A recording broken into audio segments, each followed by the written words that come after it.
it's Deborah, and as promised, I am going to do the video of me taking my measurements today. This is not an easy video for me to make because I am not a classically femininely built woman. I am a bigger woman. I am broad-shouldered. I am tall. I have basically no hips, as you'll see. But what I have figured out is clothes look more flattering on me if they fit me correctly. So this is not an easy video for me to do, because I don't normally wear these kind of clothes out in public. But I have on a tank top and that's fairly fitted. I have on a pair of leggings. I have on one of my good bras. Y'all ladies know what I'm talking about.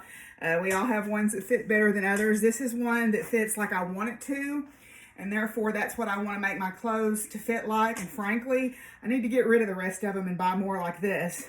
And then I'm going to do this barefooted so that when I measure my inseam and my waist to floor length, I'll get it flat-footed. Because I wear different kinds of shoes. Generally, I wear mostly boots or tennis shoes. I very rarely wear heels, although I do. But anyway, so this is not an easy video, but I hope that it will inspire you to be braver in your choices, because this has taken a lot for me to stand here and record this. But anyway, so what I've got is I've got a chart up on my computer over here that I'm going to use eventually. I'm going to print it out and record my measurements on. I've got a measuring tape. This is one that goes up to 72 inches, so it's 6 feet, because I need that. There is nothing on me that is smaller than 36 inches. So make sure when you purchase a measuring tape, you purchase one that is long enough to do the job you need it to do. Then, like I said, I'm wearing good foundation garments. Whatever you typically wear as foundation garments, wear those when you do your measuring, because for outerwear, for apparel. And be honest. I mean, that's the hard part of all this, is being honest. I have not been honest with myself about my measurements for a long time, and I think that that's part of the reason why I haven't made myself clothes for a really long time. My weight tends to fluctuate. I'm on the heavier side of what I normally am, and I don't really care about that as far as what society thinks of me. But when it starts to impact my health and I start to have blood pressure issues, and I am I'm over 50 now, and so it starts to become an issue for coronary artery disease and diabetes and things like that. So I have been working to get my weight down. I have lost some. I am in better physical shape than I have been in a while. Plus, it improves my writing. But this is not about fitness or whatever. Meet yourself where you are. That's the most important thing, and that's why I decided to go ahead and do this video now, not, in the summer when I tend to be a little bit fitter. Meet yourself where you are and make clothes that make you feel comfortable and that make you feel like you look good in them, and then you will exude that confidence. That's what I have learned about all of this. So, So anyway, so I've got on, like I said, I've got on a tank top, good bra, leggings, and no shoes. So let me go get a pen and pencil and we'll get started. Okay, so I'm going to start with the basic measurements that I do, like when you go select a pattern. Usually there's what I call the big four or the big three. There's the bust, the waist, and the hips for women, and that's it. Really, we should do a lot more than that depending on what kind of clothing you're wanting to make. So I've got my measuring tape here. Normally, sometimes it's easier to get somebody to help you with this, but since I normally am on my own, I'm just going to go ahead and do it myself. The bust should be measured around the fullest part of your bust. So what you have to do is keep your cat from playing with your measuring tape. You have to find the broadest part of your back for your bust, and then take the tape, and you want it to be fairly level, and take the tape across the fullest part of your bust. Don't cinch it in, right? You just want it to be snug but not cinched in, okay? And then you just hold it in place and you take that as your measurement, okay? So, so we'll write that down. So that's our first one.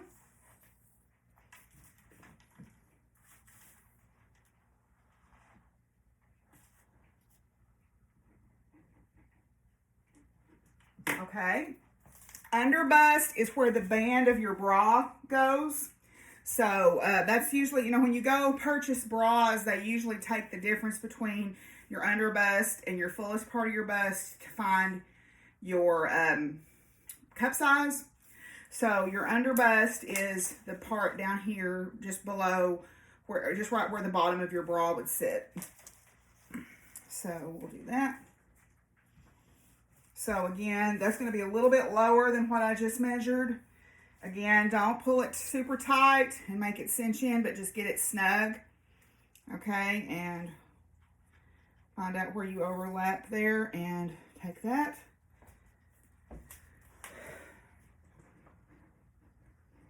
Okay, your waist is the narrowest part. Now, the way I'm built, I'm an apple. I've got a thicker torso, no hips, and slender legs compared to my torso size. But I do have a little bit of a waist. It's about right here, okay? And so that's where I want to measure that. So again, you take your tape, you put it around your midsection, and again, not super tight, but just snug. And you write that down. Okay. Then for your hips are meant to be the widest part of your hip across your bum back here. Okay, I don't have a lot of hips this way. I do have definition this way. That's mostly from riding horses. So when I do that, I will take my tape and I will measure it across the widest part of that. Again, not pulling it super tight and measuring that. Okay. Now, if you're buying a woman's pattern, that's all you need are those measurements. If there's a cup size adjustment, you need the difference between your under bust and your bust to find the cup size adjustment. The difference will determine what your cup size adjustment is. If you've ever been fitted for a bra, you know how to measure that. Okay, so next though, I like to take a couple of other measurements. The first one is my neck, okay, because if I'm going to make a button-up shirt or I'm going to make a turtleneck type shirt, I need to make sure that it's not too tight, that I can actually close it. So measuring around your neck is about where you can imagine the collar of a shirt would sit. Okay, again, you want it to be comfortable on your neck, and you will take that measurement.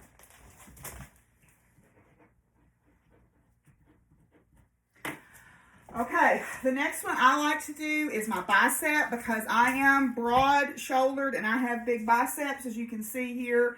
Again, farming, I blame farming for that. And my biceps get bigger or more defined the more I ride horses and the more farm work I do.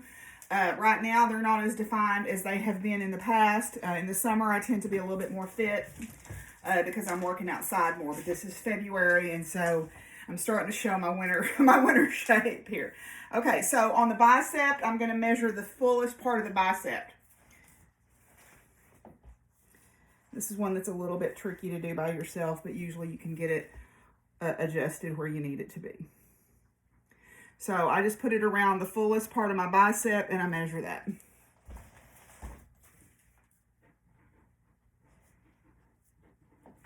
Okay, another one that I like to take is my shoulder. My shoulder measurement, you can do this a couple of ways. You can do it from the midline to the point of the shoulder, or you can do it across the shoulders. I'm pretty broad-shouldered. I usually have to adjust my patterns accordingly for that. So you can measure across pretty easily by just draping it like so and making sure you pull it snug. And you're going to measure across the widest point of your shoulders from the point of your shoulder to the point of your shoulder.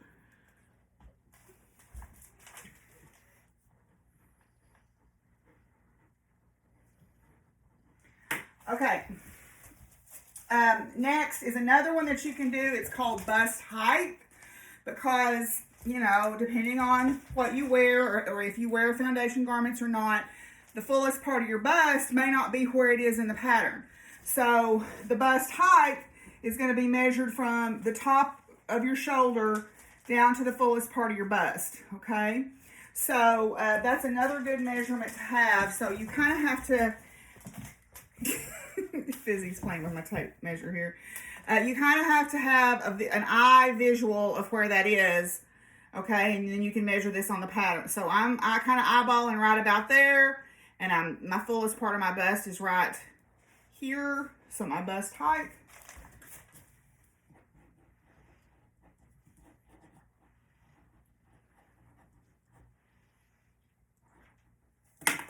Okay. Shoulder to waist is another one in case you need to lengthen something for your torso. So shoulder to waist, for me, it tends to be a little shorter because I'm kind of short-waisted. So that's an adjustment that I like to make in a pattern to make sure that the waist hits me on my true waist. So shoulder is here, waist is about right here, and that is that.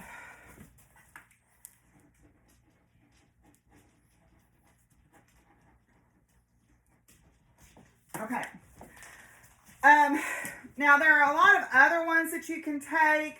You can do shoulder to waist front. You can do shoulder to waist back. You can do bust separation. So how far apart, you know, when you wear different bras, and that's what causes the gap in a lot of button-up shirts. You can do hip height. You can do back width. There's different ones that you can do, but these are sort of the basic ones that I do. Now, if I'm making leggings, measuring my calves and my thighs are also useful here. So I've got on a pair of leggings that fit me well right here.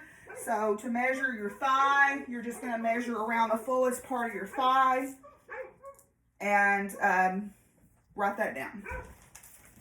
So that would be useful if you're making things like leggings and you want them to fit snugly, because baggy leggings don't look great. Also, calf muscle. Let me see if I can put my leg up here. I don't want to flex my calf muscle too much, but I want to make sure that my leggings fit snugly on it. So fit fullest part of my calf muscle. Measure that. Okay.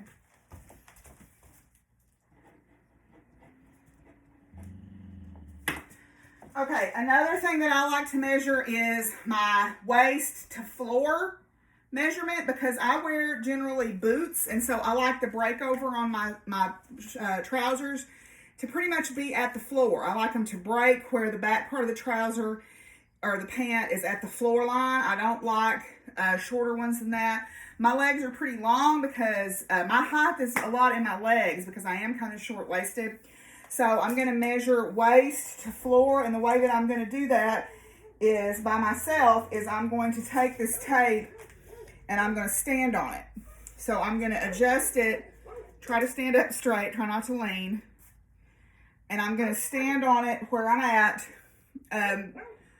on the floor. So I've got it pretty well straight down my leg, and I'm standing on it with my foot, and I'm going to see what that measurement is.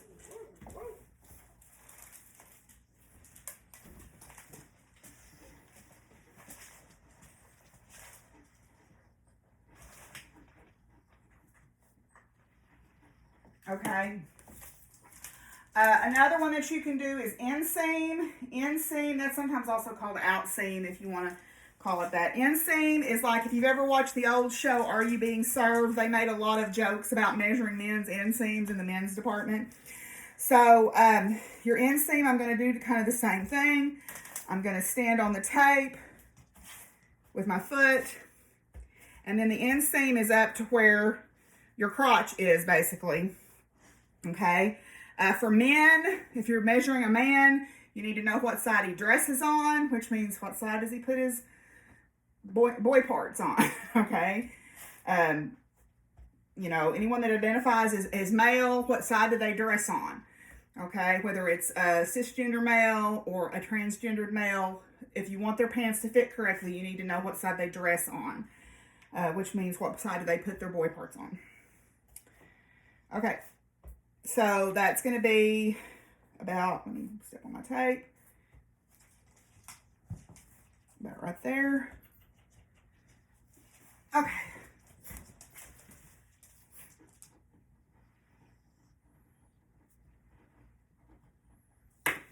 Okay, and that's pretty much it. There are some other ones that you can take, like your back width, things like that. But I usually, and that would be measuring across the widest part of your back, but I usually take care of that in my bust adjustments. So what I'm going to do is I'm going to link this worksheet that I've got so that you can record all your measurements on it. So what do we need this for? Okay, so this is just an example. This is a pattern that I'm going to work on this weekend when I have my sewing weekend for my podcast. This is the Cashmerette Concord t-shirt. Now, you may say, well, you don't need all those measurements, and you're right. I don't need a lot of those measurements that I took for this, but what I do need it for is I need to make sure I make it broad enough. Obviously, I need to select the right size, but also I want to make sure that my t-shirt is broad enough. I want to make sure that the arms are not too loose, but they're not too tight. Okay, and I'm going to make the long sleeved ones. So I need, oh, that's one thing I didn't do was arm length. So let me quickly remind you how to do that. Arm length is measured, and there's different ways to do it, but I'll show you how this one suggests to do it. Arm length is just, you hold your arm loosely at your side. You measure from the point of the shoulder down to the wrist or wherever you like for your sleeves to come to. So, let me get the right end of my measuring tape. That would be good, wouldn't it? Okay, so the top of my shoulder down to my wrist, which is about, I relax, it's about right there. So that's about that. Okay. So, if you're making long sleeve shirt, you need to make sure that you have the right arm length measurement. Now, first, the most basic thing that you use your measurements for is you need to select the correct size of pattern. So, here, on this one, it's got the different measurement sizes, and it also has for the different cup sizes, okay? I wear an E cup or a double D cup because of the difference between my underbust and the fullest part of my bust. So that's the one that I would want to go by, but you need to use these measurements to select the correct size, because then that's going to help you select the correct amount of fabric. You know, fabric isn't cheap, and you want to make sure that you get the right amount. So that's why you need all this. Now, what I will do now that I have these is I will take these back to my dress form, and I will dial my dress form in to fit me. Okay, so I will take these measurements that I've written down on this piece of paper, and I will dial in my dress form. And then what I will do on a pattern that has positive ease, I don't worry about it as much, but on something that's fitted, I would want to make sure that I get the correct fit on it. So I would use my dress form to sort of test fit without having to put it on and off and on and off while I'm doing it. So I'll go dial my dress form in, and I'll be ready to sew for this weekend. So there you go, guys. Not the easiest video I've ever made, but I hope that you can find some inspiration and some use in it as you start sewing for yourself. It's a joy to sew for yourself, because you know, if you're a bigger girl like me, it's hard to find nice clothes. I remember when I would school clothes shop, I'd rather take a beating.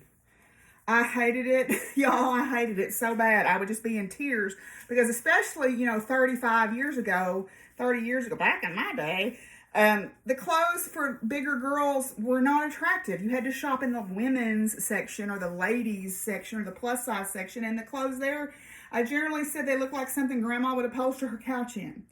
So being able to sew gives you a freedom to be, you know, to have the style you want. And that's a wonderful thing. So one of the good things that I think has come out of this pandemic for me is remembering who I am without the static of this expectation of different people who I see maybe at my work or out around. It's reminded me of who I am myself, and it's allowed me to kind of remember that person and to go back to being that person in terms of the way I present myself to the world.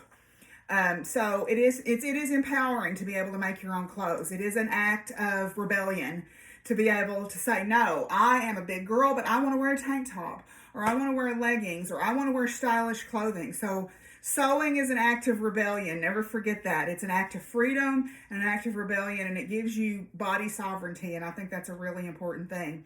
So this weekend on my podcast, we're having the sewing weekend, first weekend of February 2021. So check in on Zoom. I'll put the Zoom details in the information on this video, and I hope you can come and join us.